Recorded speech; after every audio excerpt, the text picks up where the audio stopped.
అన్న రీసెంట్గా మనం చూసుకుంటే బైరెడ్డి సిద్ధార్థ రెడ్డి గారు ఒక వీడియోనైతే లీక్ చేశారు. ఏమనగా అంటే మీరు ఇప్పుడు అధికారంలో ఉన్నని చెప్పి మీరు మమ్మల్ని అరెస్ట్ చేయండి, ఈ అక్రమ అరెస్టులు మేము కూడా చూస్తాం, మళ్ళీ మా పార్టీ అధికారంలోకి వస్తుంది అప్పుడు మేము ఏంటో అని కూడా చూపిస్తున్నారు. దీనికోసం ఏమంటారు? ఇంతకుముందు 5 ఏళ్ళు చేసిన వాళ్ళు అదే కదా.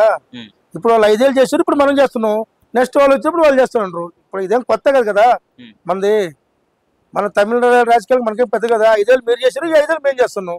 ఇంకొక 5 ఏళ్ళు మీరు వచ్చి మీరు చూసుకున్నాం ఎవరి దమ్ము ఎంత ఉందో అంతే. ఇప్పుడు అదే మేము చేయాలనుకుంటే చంద్రబాబు నాయుడు గారు కానీ పవన్ కళ్యాణ్ కానీ ఇంత వాళ్ళని బతకనీరు.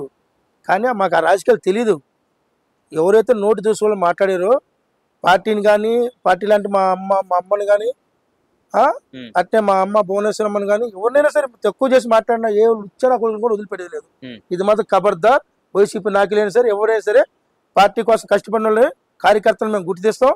పార్టీని తక్కువ చేసి మాట్లాడిన ఎవరినైనా వదిలిపెట్టాం. పార్టీ కోసమే కాదు, పార్టీని నమ్మి 24 సంవత్సరాల నుంచి పార్టీ కోసం ఉన్నా.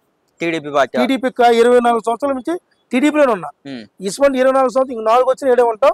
నా చివరి బొట్టు దాకా టీడీపీ పార్టీకి పనిచేస్తా. కానీ ఇప్పుడు ఇదే కొనసాగితే అరెస్టుల మీద అరెస్టులు చేస్తుంటాయి ఈ కుటుంబ ప్రభుత్వం కూడా, మరి ప్రజల్లో వ్యతిరేకం వచ్చి మళ్ళీ జగన్మోహన్ రెడ్డి గారు మరి కోరుకోరా ప్రజలు? వీళ్ళంతా ఆల్రెడీ 5 ఏళ్ళు ఇసుకుపోయినారు. ఇప్పుడు వాళ్ళ మాట ఇప్పుడు పోసారిని అరెస్ట్ చేశారంటే ఆయన ఎస్మెంట్ మాట్లాడాడు.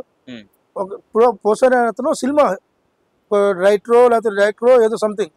పవన్ కళ్యాణ్ స్థాయి ఎక్కడ? పవన్ కళ్యాణ్ నిర్మించే స్థాయి అయింది. పవన్ కళ్యాణ్ ఒక హీరో కాకుండా ఒక సోషల్లో కానీ అన్నిటికీ ఆయన సంక్షేమ కార్యక్రమాలు చేస్తుంటారు. ఈయన పిల్లి పిచ్చి పెట్టిండా పోసానికి ఇష్టం? ఇలా మాట్లాడుకుని పవన్ కళ్యాణ్ వాడు గీడని మాట్లాడితే మేము ఎట్లా ఒప్పుకుంటాం? అందుకనే అరెస్ట్ చేశారా? అందుకనే కాదు, అతను కూడా గత 5 ఏళ్ల క్రితం ఆయన ఏదో పార్టీ వైసీపీ పార్టీలో ఏదో పదవిలో ఉన్నాడు. దాంట్లో కొంచెం దృష్టిగా ప్రవర్తించాడు కాబట్టి అటువంటి అరెస్టులు. థ్యాంక్ యూ అన్న.